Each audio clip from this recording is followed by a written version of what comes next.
Bonjour, aujourd'hui je vous propose de faire le tirage sentimental concernant les Capricornes pour le mois de février 2020. Alors, je vais utiliser une arcane majeure du tarot de Marseille. Ce jeu est le jeu de Frédéric Agide. Je vais ensuite faire un tirage relationnel avec le tarot Illuminati d'Éric Sédioun. Et à la fin, je tirerai une carte de l'oracle de Gaïa, dont je vous lirai le message. Alors,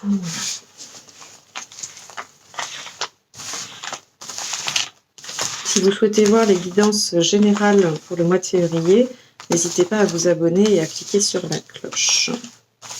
Vous recevrez ainsi les notifications.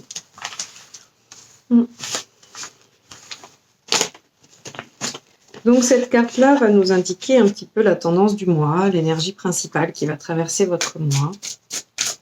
Et on va voir un petit peu comment ça se décline avec donc, ce tarot. Je vais vous dire un petit peu comment je procède avec le tirage, parce qu'on m'a demandé sous les vidéos précédentes d'expliquer pourquoi telle carte à tel endroit, ce qu'elle signifiait. C'est trop long pour moi de vous répondre à tous en fait sous les différentes vidéos. Donc je vais le faire maintenant, à partir de maintenant je vais le faire dans mes vidéos, c'est-à-dire que je vais vous dire au fur et à mesure que je tire les cartes à quoi elles correspondent. Comme ça vous pourrez suivre et éventuellement faire votre propre interprétation, parce que c'est très intéressant que vous puissiez aussi voir ce qui résonne pour vous directement par rapport à la carte, à ce que vous en connaissez, parce que la plupart d'entre vous êtes plus ou moins initiés au tarot, donc voilà. Donc ça peut être une lecture différente de la mienne, et c'est pas très grave, c'est intéressant. Ça, c'est une carte qui vous représente vous.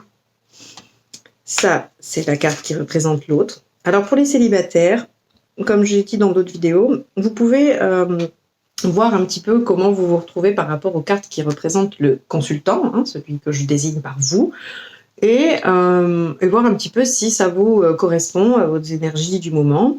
Dans les cartes représentant le partenaire, vous pouvez y voir la personne peut-être que vous avez dans la tête, ou alors la personne en chemin vers vous, hein, c'est-à-dire le potentiel d'une relation à venir dans le mois de février.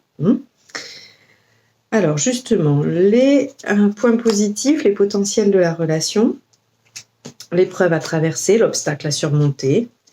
Ici, les points négatifs, ce qui peut éventuellement vous mettre des bâtons dans les roues. Ici, votre intention par rapport à cette relation ou à cette personne. Ici, l'intention de l'autre vis-à-vis de vous, de la relation. Ici, la résultante. Et je vais tirer 3 cartes conseils qui seront uniquement pour vous. J'avais l'impression qu'il y en avait 2. Voilà. Alors, je vais juste descendre un tout petit peu parce que je crois que vous n'avez pas l'intégralité des cartes du haut. Voilà, très bien. Alors, on y va. Donc, l'énergie principale, c'est le diable. Alors, le diable représente à l'endroit plusieurs choses, et éventuellement plusieurs domaines différents. Il peut représenter tout ce qui va être l'action, la passion, la sexualité, la vigueur, tout ce que l'on met en place, tout ce que, voilà, le fait d'être vraiment dans une action ferme, définitive, quelque chose que l'on veut mettre en place. On a toute l'énergie du feu de l'action. Il y a la passion, la sexualité intense, tout le côté charnel. Là, on n'est pas spécialement dans l'émotionnel, on est vraiment dans le côté charnel de la chose. Il y a aussi la libération de choses qui nous mettaient en dépendance, il y a la libération de liens toxiques, il y a tout ça. Le diable représente beaucoup de choses, donc vous avez visiblement un mois assez intense et important, les Capricornes. Alors on y va. On va découvrir le tirage en entier, parce que pour moi c'est plus simple de faire une lecture dans sa globalité que de découvrir au fur et à mesure. Ça me permet d'avoir une interprétation plus fluide. Alors, le diable ressort ici encore. On a des arcanes majeures, beaucoup. J'ai ici l'empereur, ici la lune, le soleil, le diable. Ça fait quand même pas mal. Ça fait pas mal d'arcanes majeures. Donc, on a ici vous représentant l'empereur. Alors l'empereur, lui, il est tranquille, il a réussi, il est arrivé là où il voulait. Probablement que dans la relation, ou en tout cas dans ce que vous avez mis en place au niveau sentimental, vous êtes assez satisfait, vous regardez en arrière et vous vous dites que vous avez accompli ce qu'il faut, vous n'avez pas besoin de vous défendre parce que la position que vous avez acquise, elle vous est due, elle est juste, elle est normale, vous êtes tranquille avec ça. Il y a un petit côté où on ne déroge pas de sa position parce que finalement, on est un peu convaincu d'avoir raison, on est même persuadé d'avoir raison. Alors l'empereur, il n'a pas que ce côté têtu et arrêté sur ses positions, parce que on sait très bien que l'empereur, il est arrivé là, pas pour rien, il s'est battu, il a travaillé sur lui.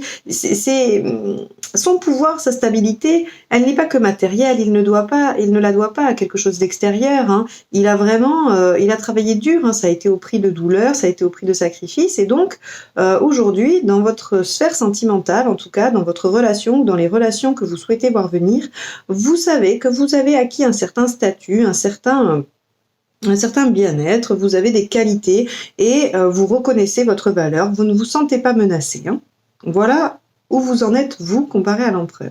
En face, on a la lune. Alors en face, on a la lune, on a quelqu'un qui va être davantage tourné vers ses émotions, quelqu'un qui va être peut-être plus cachotier ou cachotière, qui va avoir du mal à exprimer ses émotions, qui va avoir du mal à les lâcher, qui va alors avoir du mal avec son côté féminin. Alors c'est tout aussi valable pour un homme que pour une femme, c'est-à-dire qu'il va avoir vraiment du mal à assumer tout ce côté donc émotionnel, le côté féminin que l'on a tous, et ça va être un petit peu difficile. Alors on va voir après comment ça se décline, parce qu'on voit ici que l'obstacle à dépasser, c'est le soleil. Alors quand c'est un obstacle, le soleil, ça nous parle de confusion. Ça nous parle de confusion, ça nous parle d'incertitude, en fait, oui, on voit pas trop les choses de façon claire, donc il va falloir arriver à discuter, il va falloir arriver à ce que le partenaire puisse dire les choses, parce que visiblement l'obstacle à dépasser, c'est la compréhension, c'est est-ce qu'on a la même vision du couple et du bonheur, est-ce qu'on a la même vision des choses, et là il va falloir dépasser ça, parce que visiblement c'est pas à l'ordre du jour et c'est pas le cas. Le point positif par rapport à la relation, c'est le diable. Alors ce qui est intéressant, c'est que en point positif, c'est assez étonnant. On pourrait parler d'attachement fort, on pourrait parler de choses qui vous tiennent l'un à l'autre. Alors, évidemment, le diable, c'est négatif, mais vu que c'est en point positif, on pourrait parler de choses que vous avez construites, de choses qui tiennent votre couple, ou qui tiennent cette relation. Si c'est quelqu'un avec qui vous n'êtes pas encore, mais que vous connaissez, ça peut être une amitié solide, ça peut être quelque chose qui, en tout cas, vous tient l'un à l'autre, vous empêche de se disloquer, de se perdre et de s'éloigner. Donc on a vraiment ici en point positif un attachement, quelque chose, et on a probablement une sexualité de qualité, puisque c'est dans les points positifs. Donc on a probablement un rapport charnel assez positif, et c'est davantage sur la connexion des émotions, sur la compréhension de l'avenir et de la vision du couple et de comment les choses peuvent évoluer, qu'il y a divergence. En aspect positif, on a l'as d'épée. Alors ça, c'est très bien parce que l'as d'épée représente quand même les idées innovantes, représente le renouveau. On a 2 as ici, c'est quand même pas mal. Donc, l'as d'épée, il dit oui, l'avantage de tout ça, c'est que vous êtes capables, tous les deux, puisque ça, c'est ce qui parle de la relation, c'est-à-dire que vous, ensemble, ou en tout cas ce que l'un provoque chez l'autre, c'est cette capacité d'innovation, cette capacité d'action, cette capacité d'avoir un éclair de génie et de trouver le moyen de passer l'obstacle, parce que le but étant de traverser cet obstacle qui est ce manque de clarté. Donc là, on va trouver une solution innovante pour pouvoir, je vous montre cette as d'épée, pour pouvoir dépasser ça. Votre intention à vous, c'est l'as de coupe. Alors voilà, l'as de coupe, ça veut tout dire. C'est vous voulez un renouveau, vous voulez une réconciliation, vous voulez que les choses s'apaisent, vous voulez offrir votre cœur, vous voulez vraiment qu'au niveau émotionnel, les choses reviennent. Vous avez besoin que l'émotionnel reprenne le dessus dans votre vie, vraiment. Et l'autre avec la princesse de Pentacle ici, donc qui est le valet de Pentacle, nous indique que eh bien, elle ou il est en train d'étudier votre proposition. Hein. Elle est en train d'étudier votre proposition. Il y a des... Alors, elle, c'est la personne. Hein, vous mettez féminin ou masculin. Il y a beaucoup de questions, elle se pose beaucoup de questions, elle se demande si ça en vaut la peine, si c'est possible pour elle, si elle peut dépasser ça, hein. Est-ce qu'elle peut s'ouvrir, est-ce qu'elle peut dépasser ça. Il y a vraiment beaucoup de questionnements. Le valet de Pentacle, il dit très clairement qu'il faut étudier les propositions dans toutes les lignes et toutes les petites lignes. Voilà, si on veut signer un contrat, si on veut s'engager sur quelque chose, c'est ce côté-là de dire il faut vraiment tout étudier. Et donc, c'est ce que fait l'autre. L'intention de l'autre, c'est d'étudier votre proposition. Vous allez faire probablement que ça va venir de vous, puisqu'on a cette énergie qui est très dans l'action. Hein.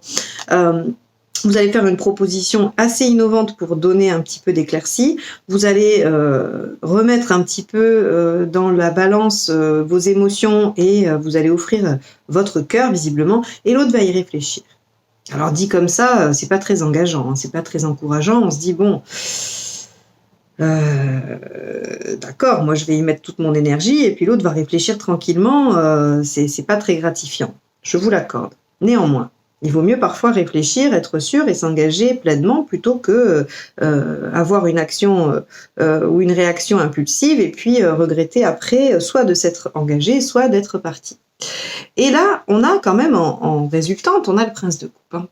Donc le prince de coupe, il y a quand même une belle proposition. Il y a quand même quelque chose qui s'engage. Il y a des sentiments qui reviennent. Il y a un petit peu d'émotionnel qui peut sortir, qui peut venir, re-inonder un peu cette relation ou inonder cette relation, hein, parce que il se peut aussi que vous ne soyez pas avec la personne. Et donc là, on voit que la personne, après étude de la situation, accepte cette proposition. Elle accepte cette proposition, on a un prince de coupe en sortie de tirage. Donc, qui nous indique que, effectivement, vous ne savez peut-être pas où ça va aller, vous avez peut-être des incertitudes comparées à ce démarrage, à ce nouveau, à ce renouveau, à ce démarrage ou à cette réconciliation, peu importe. Mais en tout cas, il y a quand même une petite promesse d'amour et d'évolution. On a ici les 3 conseils. Alors, les conseils sont assez cohérents avec le tirage, puisqu'ici nous avons le prince d'épée qui nous indique l'action un petit peu spontanée, alors qui est très en lien avec le diable et cet as d'épée, et puis cette volonté d'as de coupe qui est de vouloir faire avancer les choses, d'être force de proposition, de tenter de dégager les choses, d'agir vite, de progresser.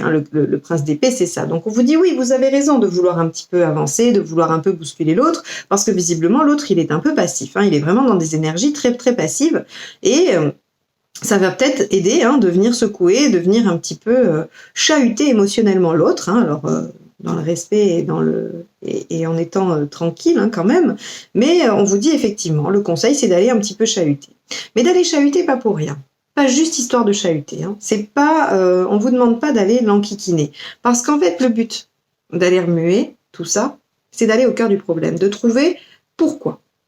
De trouver pourquoi il y a ce problème-là, pourquoi il y a cette incapacité finalement, parce que là j'ai quand même l'impression que le tirage s'adresse à soit des gens qui sont en séparation, soit des couples qui sont en grande difficulté, soit des gens célibataires qui n'osent pas aller vers la personne qui leur plaît. J'ai pas vraiment de situation intermédiaire là-dedans. Et donc là on vous dit mais c'est quoi le cœur du problème là? C'est quoi vraiment le problème entre vous? Pourquoi ça ne peut pas passer au stade supérieur? Pourquoi vous n'arrivez pas à vous réconcilier? Pourquoi vous n'arrivez pas à remettre ça? Eh bien, on vous conseille vraiment de regarder ce que vous voulez pour l'avenir. Qu'est-ce que vous voulez sur du long terme? Le 2 de baguette nous dit, voilà, je suis là, j'ai 2 bâtons dans les mains et il y a 2 directions qui s'offrent à moi.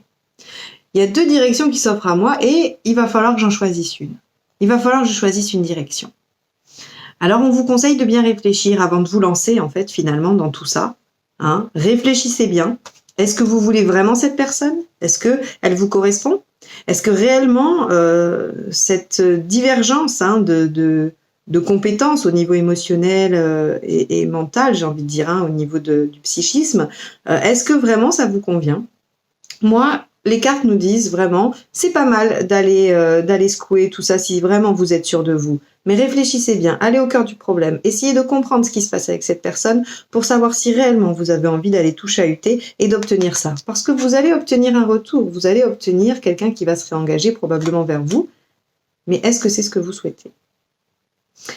Voilà la question que pose ce tirage aujourd'hui, que vous pose ce tirage. Je vous laisse y réfléchir seul et trouver votre réponse.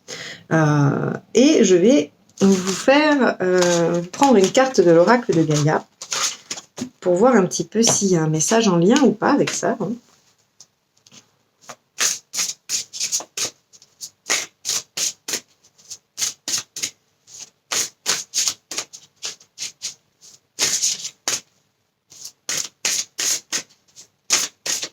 Alors, des fois, elle saute. Alors, j'attends un peu, mais si elle ne saute pas, j'irai la chercher. Alors, je ne sais pas si ce tirage est en lien avec votre situation, mais en tout cas, je le trouve très intéressant d'un point de vue de la réflexion, de l'avancement, du développement et du questionnement sur les propres choix.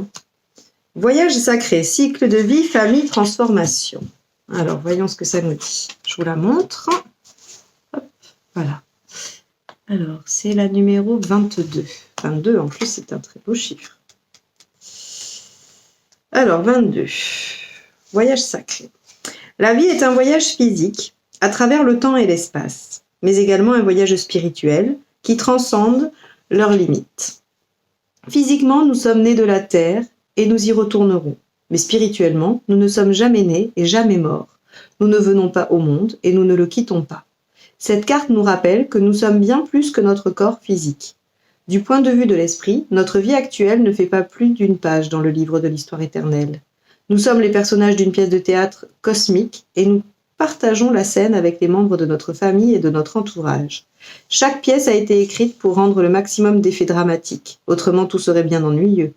Mais nous restons des acteurs. On requiert de nous de bien jouer notre rôle, car c'est grâce au drame humain et aux différents rôles que nous y tenons que notre compréhension de l'amour se développe et grandit. Nous comprenons ainsi combien la vie est sacrée. Rendez grâce à votre âme pour le voyage qu'elle accomplit. Eh bien, je vous laisse méditer là-dessus.